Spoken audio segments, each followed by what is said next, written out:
অবশেষে কিন্তু এপ্রিলে বেতন কবে হবে জানালো শিক্ষা মন্ত্রণালয়। এবং আরেকটি সংবাদ আছে, সেটা হচ্ছে যে 50% বোনাস বাড়ানোর প্রস্তাব প্রত্যাখ্যান করেছে এমপিভুক্ত শিক্ষক কর্মচারীরা।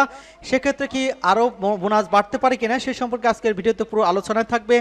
এবং এই বোনাসে কিন্তু এক ধরনের জটিলতা সৃষ্টি হয়েছে, সেটা সম্পর্কে আলোচনায় থাকবে। তো চলুন মূল আলোচনায়। এখানে আপনারা দেখতে পাচ্ছেন যে আজকে সংবাদ প্রকাশিত 20 মে 2025 ডেলি ক্যাম্পাস পত্রিকা। এখানে বলা হচ্ছে যে বেসরকারি শিক্ষা প্রতিষ্ঠানে কর্মরত এমপিভুক্ত শিক্ষক কর্মচারীদের এপ্রিল মাসের বেতনে জিও জারি করা হয়েছে। এখন অর্থমন্ত্রীর হিসাব মহানিয়ন্ত্রকের কার্যালয় অনুমোদনের পর এই অর্থ ব্যাংকে পাঠানো হবে। এরপর শিক্ষক কর্মচারীদের এপ্রিল মাসের বেতন তুলতে পারবেন। মঙ্গলবার দ্য ডেইলি ক্যাম্পাসের সঙ্গে আলাপ করে এসব কথা জানান শিক্ষা মন্ত্রণালয়ের মাধ্যমিক উচ্চ শিক্ষা বিভাগের উপসচিব লিজা উল জান্নাহ। শিক্ষা মন্ত্রণালয়ের সূত্রে জানা গিয়েছে, গতকাল সোমবার এপ্রিল মাসের বেতনের জিও জারি করা হয়েছে। জিও জারি করতে রাত 8:30 পর্যন্ত কর্মকর্তারা কাজ করছেন। নাম প্রকাশ না করার শর্তে শিক্ষা মন্ত্রণালয়ের এক কর্মকর্তা দ্য ডেইলি ক্যাম্পাসকে বলেছেন, মাধ্যমিক উচ্চ শিক্ষা অধিদপ্তর শিক্ষক কর্মচারীদের বেতনের প্রস্তাব দেরিতে পাঠায়। প্রস্তাব পাঠানোর পর জিও জারি করতে বারবার তাগাদা দেয়। তাদের গাফিলতির কারণে শিক্ষক কর্মচারীদের সঙ্গে শিক্ষা মন্ত্রণালয়ের কর্মকর্তারাও ভোগান্তিতে পড়তে হয়। কবে নাগাদ শিক্ষক কর্মচারীরা এপ্রিল মাসের বেতন পেতে পারেন এমন প্রশ্নের জবাবে ওই কর্মকর্তা জানিয়েছেন যে এজি অফিস এবং বাংলাদেশ ব্যাংক হয়ে অর্থ সংশ্লিষ্ট ব্যাংকে যেতে 2 দিনের মতো সময় লাগে।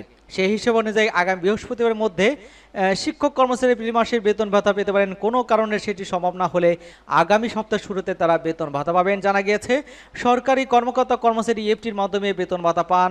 তবে বেসরকারি শিক্ষা প্রতিষ্ঠানে কর্মরত এমপিভুক্ত শিক্ষক কর্মচারীদের বেতন ভাতা সরকারি কোষাগার থেকে ছাড় হলেও তা রাষ্ট্রায়ত্ত 8টি ব্যাংকের মাধ্যমে অ্যানালগ পদ্ধতিতে ছাড় হয়।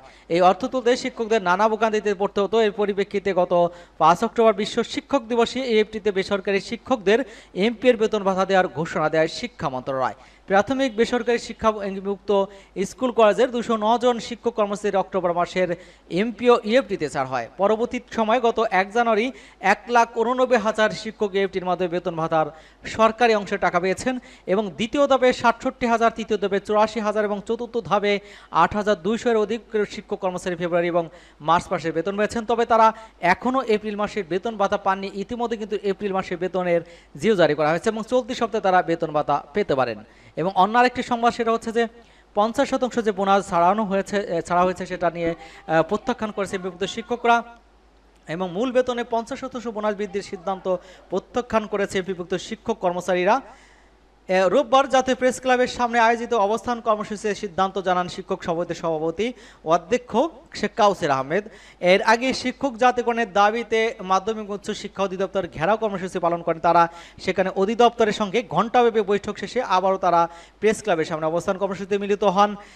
এবং আপনারা দেখতে পাচ্ছেন, এখানে বলা হচ্ছে যে সরকারি চাকরিজীবীদের মতো শতভাগ উৎস ভাতা, চিকিৎসা ভাতা এবং বাড়ি ভাড়ার দাবি শিক্ষকদের এই বৈষম্য দূর করতে অগ্রাধিকারের ভিত্তিতে অতি দ্রুত শিক্ষা জাতীয়করণের ঘোষণা চান তারা। দাবি বাস্তব না হলে দেশের সব শিক্ষা প্রতিষ্ঠান বন্ধের হুঁশিয়ারি দেওয়া হয়েছে।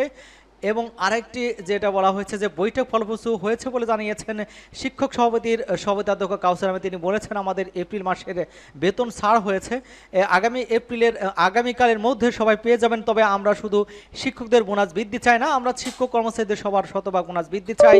এছাড়া সরকারি চাকরিজীবীদের মতো সব ধরনের সুযোগ সুবিধা চাই। তিনি বলেছেন, মাসের অর্ধেক চলে যায় কিন্তু বেতনে কোনো খবর থাকে না, আমরা এমন ব্যবস্থা চাই না। সরকারি অনন্য কর্মকর্তাদের মাসের শুরুতে বেতন চাই। আমরা সব ধরনের শিক্ষার অর্ধেকের বেশি দায়িত্ব পালন করেও কেন বৈষম্য শিকার হব। তাই সব বৈষম্য দূর করতে দ্রুত শিক্ষা জাতীয়করণ চাই। দাবি আদায় না হওয়া পর্যন্ত রাজপথ ছাড়ছি না আমরা। শিক্ষা জাতীয়করণের দাবিতে 17 মে থেকে দ্বিতীয় দফায় প্রেস ক্লাবের সামনে অবস্থান কর্মসূচি পালন করেছেন তারা। এটা ছিল আজকের সংবাদের হাতে বা সর্বশেষ আপডেট সংবাদ।